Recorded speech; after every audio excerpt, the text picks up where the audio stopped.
Our second Mike and Mike's Off-Air podcast of 2025. Mike Pesto here with you. Mike O'Neill as well on the new My 97.5. So we talked ad nauseum about Disneyland last time around, and I'm sure we will talk about it again because at some point within the next year or so, you'll go back or I'll go again. But it sort of has turned into a love to hate it, but love it all at the same time because you love to go, you just don't like to come back because, well, by then you're broke. Yeah, you have to wait until you've paid off that credit card before you can go again. Yeah.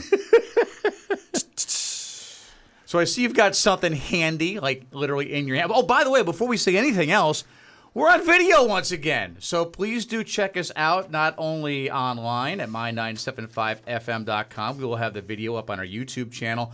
Also, I found out from our program director, Randy Hendricks, we've got a whole ton more bells and whistles when you hit listen live at my975fm.com. Not only can you stream us there anytime you like, but local news for you right at your fingertips. Information about the artists we're playing at that moment you may not know about, and access to all of our podcasts. And the last 6 or 7 songs that we played. It's kind of it's really pretty interesting. It's like a video radio. There you go. Well, it's no big secret that the Southern California fires have been a huge deal, and I have younger sons-in-law and daughters and people talking about things, and one of them tends to be a conspiracy theorist at heart. No. And did the lasers in space cause them? not quite that bad, but just more discussing in terms of arson. Oh, and okay. And it's a question. It's a rhetorical question that I'm certain I'm not the only one that mentally asked. And it's interesting because I did think that, and I wondered about that. And Rick Crawford, the former battalion chief for LA Fire Department, said, "This is what we call inaccessible fires. Arsonists usually being the big word, aren't going to go 500 feet off a trailhead through trees and brush, set a fire, then run away." No, but I would imagine the homeless community there in LA is 10 times the size of it here in Tulare and Kings counties. And I would imagine those who are unhoused will go wherever it is that they think is a safe place from the winds, especially with the Santa Ana winds being what they were when this all happened. Maybe not an arsonist, but it could have been a fire from someone just trying to get a little campfire going to keep themselves warm for the night. But bing, bang, boom, bam, boom. So many fires right in a row. Well, and that's not that far apart from each other. That's the Santa Ana wind aspect. The very first one could have been human set, intentionally or otherwise. Sparks from that fire fly here, there, and everywhere. Next thing you know, one fire causes 3, if not more. Well, it sounds like they're really not good. They're looking at it and they're wondering about it, but it looks like we're a good half year to a year away from finding out the results of everything they're pouring through and looking at right now. But boy, something else. That one on the 5 freeway there, the Hughes fire, that just popped up in 5 seconds. I mean, it went from, hey, look, there's a fire, to, oh, crap, they're closing the Grapevine. And I mean, just bang, all in one day. Now, last check this morning, it was more than 10,000 acres. My guesstimation is based on the mandatory evacuations, as we're talking about it here on Thursday the 23rd, is that if just a half of that area ends up getting scorched, it's going to be the biggest fire so far because it's heading up into the National Forest area there as well, and there's just a lot more rural area.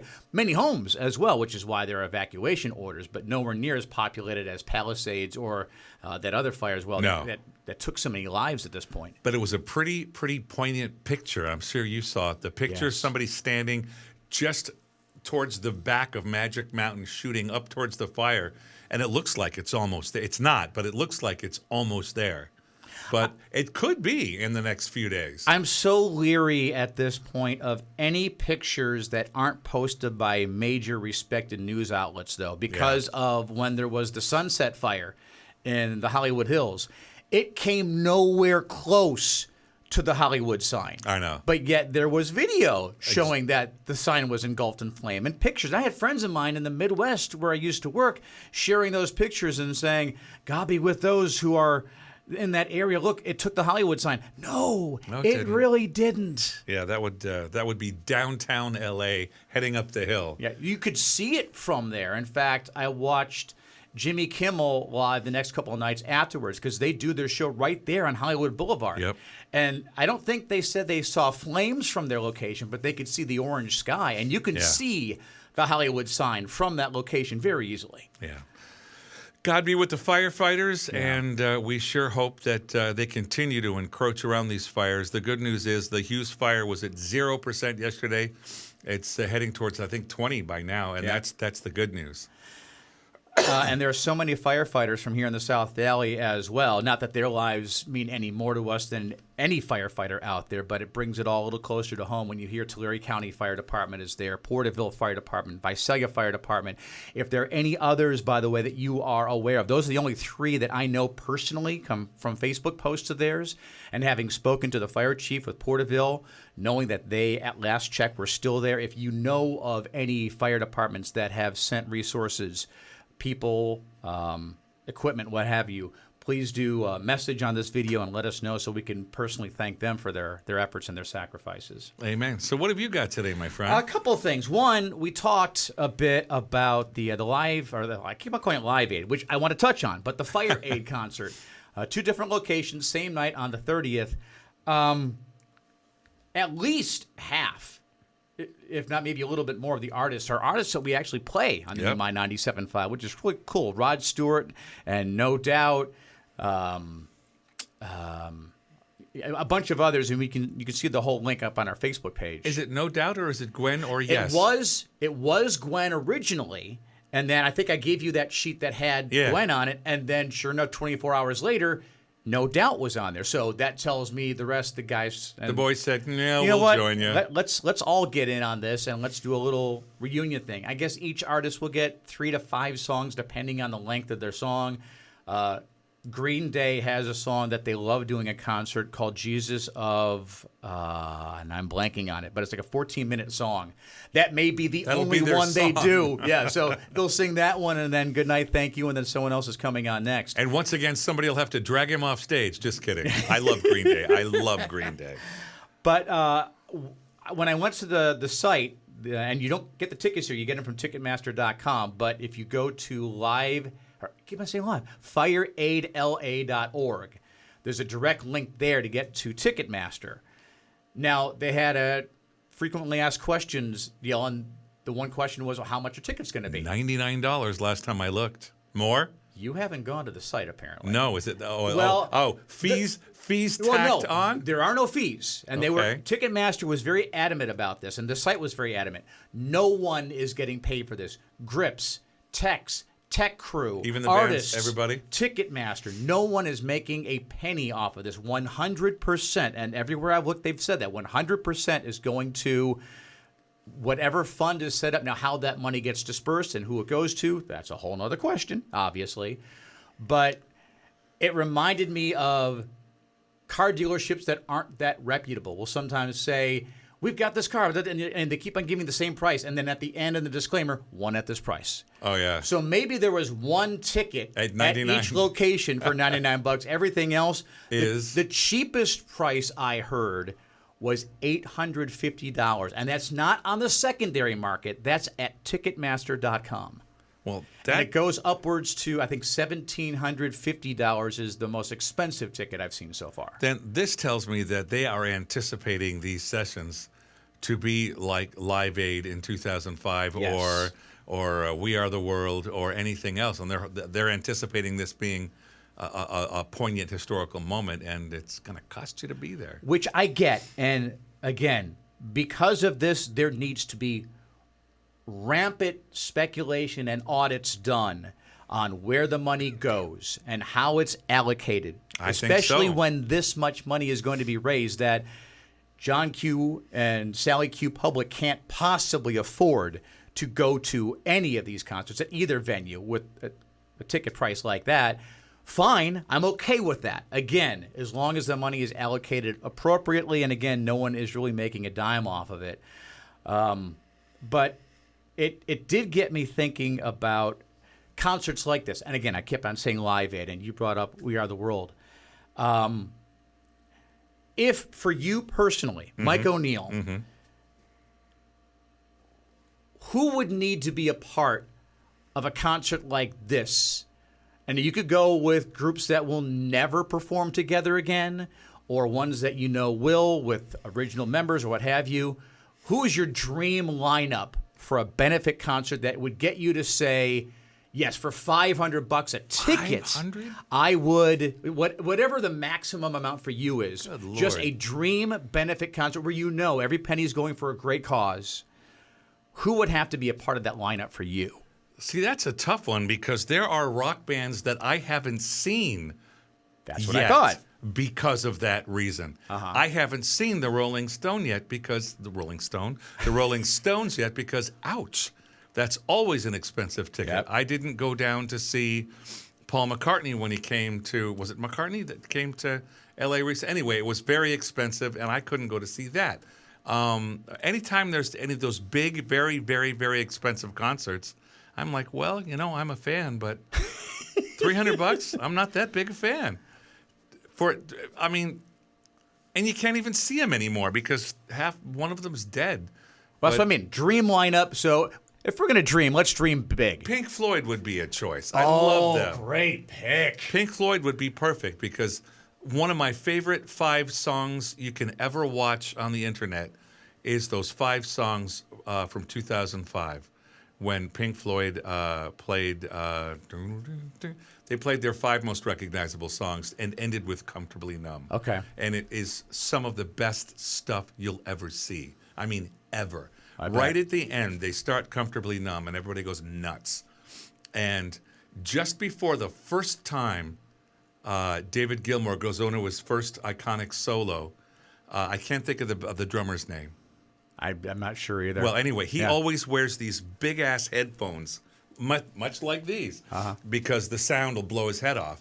And he was just like, you could just tell, he was like, this is it. This is the last time I get to hear this. And with half of his arm, he just blasted the headphones I think I've seen that off video. of his head as if to say, Gilmour, blow me away, baby, one last time. I want to hear everything, not just my own mix, back to me. Knock me off of my drum stool, babe. Let's go. And he did. He just was nuts. Even his ex-best friend bass player, you could just tell was Roger Waters? Roger was all the way in it, just as a musician. You could just tell, God, he's good, he was thinking. As soon as we're done, I'll kick him in the balls. But you could just tell in the actual performance, he was just like that. That's a good band. That's somebody you could rationalize. Okay, so Pink Floyd's on your dream ticket. I've seen the Eagles, so I'm good. Okay. The last tour through, that would have been somebody, though. Although one of them's gone. Yeah, so I would have them on mine again. If we're talking dreams, let's talk dreams. So all original members that I associate with Eagles, because there have been how many different incarnations of them over the years? Meisner's got to be in. All the guys that used to be in Poco, and then they weren't, and then they were. But yeah, all of them. The last shows that they did here in town, in Fresno rather, had almost everybody, and it was pretty cool the way they did it. They started out acoustic, played all the old stuff, did a break, came back, and that's when Joe Walsh stepped in. Okay. And then they just went electric, and it was so cool. Oh, and it was man. just right across 3.5 hours, Mike. 3.5 hours of almost everything good. And that was pretty cool. Another band I would pick would be the original members. And what I mean, Fleetwood Mac to include Lindsay as well. Okay, Lindsey It Buckingham. has to be Lindsay. I mean, God bless Mike Chapman. He did a great job. Finn for I can't think of the name. We played the artist. He played guitar and on vocals on the last Fleetwood Mac tour. But Okay. it would have to be, Nixon Buckingham. Okay. And I would just want to see, and they would have to get along. Good luck with that, Mike O'Neill. But I didn't realize until doing a little bit more research on it recently is Lindsay and Stevie both wrote scathing songs about the other that the other would have to be playing on. So as long as it's 50-50, yeah. All's fair in love and music. Yeah, that's exactly what the Rumors album was. It was just like, we're breaking up, and here's both barrels of the shotgun, honey. And I mean, it was, and back. I mean, it was rough. It was rough. I can't imagine. I mean, I remember, really bad breakups, and you could go home and just cry in your house. But these guys are on stage living it. And that had to be just absolutely brutal. But those are three bands I call to mind. And I'm a big Christian fan. I haven't even started over there. But yeah, there you go. In the pop rock side, those would be three artists I could rationalize. How about you? I've seen them before, and they're a part of this particular tour as well. But for me personally, they would have to be a part of it as well. Green Day, just because I have seen them. Didn't you just see them? 2 or 3 years ago Yeah. now. I mean, as you get older, 3 years ago seems like yesterday. But yeah, it was right at, in fact, they still had COVID restrictions in place at Dodger Stadium. Wow. That's how long ago it was. So it was 2021. Don't get the COVID, Mike. Yeah. In fact, that was what gave me the rationale to go. Is it's an outdoor concert, even if people safer. don't abide by the face mask restrictions, and many didn't. At least we're outside. There's less likelihood of this being a super spreader event. We've already had it once. I'll probably live through it if I get it again. At least 3 times in Good my show? book, and probably by you for as well. Yes. And I would say another group that was a part of that I would want to see again as well, and now I'm blanking on their name. Uh-oh. Give me a song. Oh, shoot. Nope, don't know that one. I can't think of them, but another one I would want to see that I missed seeing a couple years ago. I got a chance to interview him backstage before the concert, but it was on a weeknight, and I was responsible and decided to go home and miss the show, was 21 Pilots. Oh, man. Because I've heard about the type of show that they put on, where there's a lot of theatrics that happen with it. So I'd want to see them as well. Fall Out Boy There you was go. the other group I was thinking. I knew it would come to me eventually. So those three, a part of it. I would put Pink Floyd in there as well. I'm glad I would not have thought of them, but I remember when Momentary Lapse of Reason came out, and that was the album that got me into them. And then I retroactively went back and I got abreast to what they had done previous to that. I mean, I was aware of Dark Side of the Moon and The Wall and some of the other albums, but never really was. I couldn't tell you what the name of their fan club is. I wasn't a huge fan of theirs until that album came out. And for whatever reason, that one, when it came out when I was, I think, a senior in high school, just grabbed me. And I'm like, I need to learn more about these guys. Dark Side, Animals, those were great albums. I mean, and obviously Dark Side of the Moon is considered one of the most incredible albums of all time. Pardon me, Alan Parsons as your sound engineer, hello. Yeah. But The Wall was the one that just, I don't know why. And to this day, there's just something about it. And sorry, I'm still coming back from some bronchitis here. But there was just something about that record, and especially Comfortably Numb. That guitar solo has to be in the top 10 of all-time best guitar solos just ever. Well, Just ever. As far as concept albums, and The Wall definitely applies, I think it's either number 1 or number 2 between that and Pet Sounds. Yeah. From the Beach Boys, another concept album. I'm ashamed to admit this, but as loved as those albums are by fans as well as critics, I've never listened to them from beginning to end. And with a concept album, really, at least once in your life, if it's that well respected, you should listen from beginning to end, because concept albums, that's how they're intended to be listened to. Cut 1, cut 2, Yeah. all the way through cut, whatever the last one is. The Who had a couple, Tommy and Quadrophenia.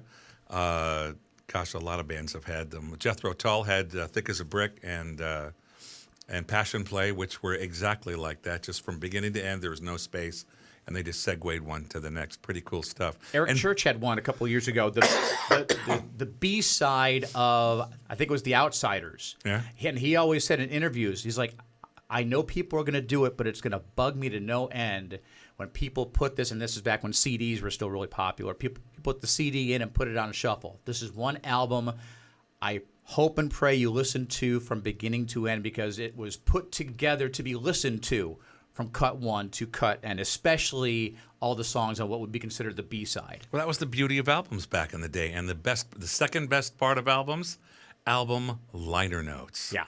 Which you can still get online, but it's something about tangibly holding that album cover in your hand and looking at it. Chicago was great about having those with the pictures of the guys and information about the songs and little synopses about the songs and the recording area that we did it, because they did a lot of their recording after their first album in the Boulder, Colorado area. It almost became like a retreat for them for like their next 2 or 3 albums after Chicago Transit Authority. And Boston, the Boston One album, you can read that one and count how many times they say, just play the record. I for some reason, I remember that very profoundly. That one, and of course, the Zeppelin 3 one with the spinny wheel thing. Oh, yeah. Which I broke mine immediately. I was like, oh, God. But I love stuff like that. Those are really, really, really cool. So if you wouldn't mind, if you're watching the video especially, comment below with, for you personally, for Fire Aid, who would have been on your dream lineup that you would have had to have been there to have tickets for that show? I'm sure there might be some artists that are actually a part of it, and maybe some others that you look at and say, I'm really not interested in seeing Billie Eilish or maybe somebody else. But who is on your dream lineup, and let us know. One other thing before we get out of here. I talked about this briefly on the air this morning. Lake Superior State University, I didn't realize this. They do this every year. They come up with their list of banned words for the year. Basically words that they've had their run, they now need to be done. Put them in the closet for at least a year. We are tired of hearing these words. I want to find out from you. 1, do you use any of these, and do you agree that they should be paused for 365 days or so? They're the kind of words that were cool for 5 minutes, but now they sound ancient or irrelevant. Or... First one, I could not agree more. Cringe. Cringe. It's still and my kids say it, just the word. Oh, that's so cringe. That's exactly it. I cringe when I hear the word cringe. Yep. So, yes, thank you to Lake Superior State University for putting that on your list for 2025. I hope that one gets paused at least, if not just thrown away for a while. Game changer, which I don't mind in the context of an actual game. Like you're watching the NFL playoff games this weekend, or hockey, basketball, whatever it is. That could be a game changer. This guy is a game changer. If it's in the confines of a game, yes. Outside of that, yeah, I agree. I've heard that one way too often. I just thought of one. What's that? And see if it's on the list. It might be. Oh, that's fire. It's not. I would imagine that one may have been paused several years ago. Because I don't hear that one as often as I did a couple years ago. Both of my girls still say that. Still do? Okay. Yeah. Here's one I think we can thank Taylor Swift for it being paused. Era. Oh. Because that now has become a thing ever since the Eras tour, which started a couple of years ago. Everyone has been using, apparently millennials and those a bit younger use Era. This is my denim era. This is my puffy jacket era. Kind of refer to themselves about phases of their life that they're going through. They're calling those eras now, and they should stop. Yeah, I was going to say there's a difference between a season of your life and an era. Yeah. Here's one I'm guilty of, and I'm going to try to minimize this one a little bit. Dropped, as in a new album just dropped. A new series on Netflix just dropped. Yeah. A new movie just dropped at the box office. Just say it's new, or this just came out. They're not releasing them anymore? I thought they were. They still did. Okay. Here's one I've never heard until I saw it on this list. IYKYK. And literally saying those letters, IYKYK. Have you heard anybody say that? I don't know. Tell me what it stands for. If you know, you know. Yes, and I don't care for it. Because no, by nature of the fact that you had to tell me, I probably didn't. Here's one I wish would get banned. Thinking, again, talking about letters. IIWII. It is what it is. Oh man, my uncle says that all the time, and you can't argue with it. But you just said a mouthful of nothing. Yeah, well, my dad used to say it all the time, and it was usually saying it is what it is what he was really saying was that's the way it is. Deal with it. Shut up. Leave the room. Yep, that's really what he was saying, but not without saying that. Now here's one I had never heard of. Didn't have a clue on, but when I ran it by my daughter, who's 12, she's, oh, yeah, I know that one. I say that all the time. I've never once heard her say it, so I'm guessing it's said at school. I'm wondering if you've heard this one. Skibbity. No. Now, there's a story behind this one. Apparently, there was a YouTube channel at one point that was really popular early on last year called Skibbity Toilet. I don't know anything about it, but just the term skibbity has just become an expression to be used whenever you don't have a word for something. You say skibbity. No, I don't think I ever will, ever. So Wow. I had not heard it, and hopefully I will never hear it. Here's one that's been a problem for me for a while. Uh-oh. 100 or 100%. And I'm sad to say I've taken it out to even a worse end. I say 100 a lot. And my kids look at me like, you're 67! Yeah, but I like it. I don't hear it said very often, but I see it online on social media quite a bit. Just the 100. Yeah. And I forget who it was. There was a Bachelorette on ABC's The Bachelorette a couple seasons ago. I think it was, if not early last year, maybe late the year before that. And everything she said, 100. 100. And it caught fire, to take one of your words, shortly thereafter. Can we put out that fire now, please? Yeah, and I just thought of another one, and it's kind of an old school one. How available are they? Well, 24/7. Okay. Not on the list, but yeah, maybe that has been paused previously. Here's what I don't know why it's on the list. Utilize. Maybe it's the context of using it. If there's a millennial, I'd be impressed with their vocabulary if someone young said that. or an out. I found out recently my daughter is in the alpha generation, so apparently alphas are using this. I just don't know what the context of using utilize is. I mean, it is a word. It's not like skibbity where it's just made up. So I don't know in what context is utilize being banned this year. I don't know it. I haven't heard it, so that one's I don't hear utilize being utilized all that often. Got right by me. Here's another one. I'm surprised it's on this list. It should have been on a list from a couple years ago when the Demi Lovato song came out. Sorry, not sorry. Yeah. That would have been like maybe an early 2024 entry, like if you had a 6 months in category. But I don't hear that one all that often anymore. Yeah, when I hear that, I see like somebody's hand like this. Yeah. And the last one, and I have a little addendum to this one too, which I have been guilty of on occasion. Period. That's the end of this conversation. Period. And actually saying the word period. That was because it. the pause after you finish talking wasn't enough. You have to say period. That was my father's favorite argument ender. God bless him. Now, the one I see online quite a bit, and maybe you've seen these posts as well, is ending, period, every, period, word, period, in, and you see where I'm going, every word in the post ends with a period to draw extra emphasis to every single word in a post online. Oh, good Lord. Yeah. No. Oh, period, good, period, Lord, period. So, yeah, that's where that one's going. So if there are any words for you, again, I love the fact that our video is back, that you think should be banned, at least for 2025. And then if we want to bring it back in 2026, fine. Let us know and comment on it. Any others that come to mind for you? I can't pull it out of my hat.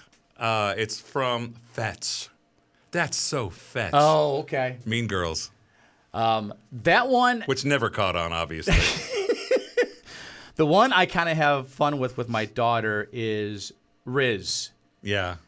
Because that's still current. I found out like 6 months or so ago what Riz was. And it surprised my daughter because I found out not from her, because again, it's an alpha word. And I asked her, "Do you think I've got Riz?" And she looked at me. Like, how do you know what that is even? How are you speaking my language?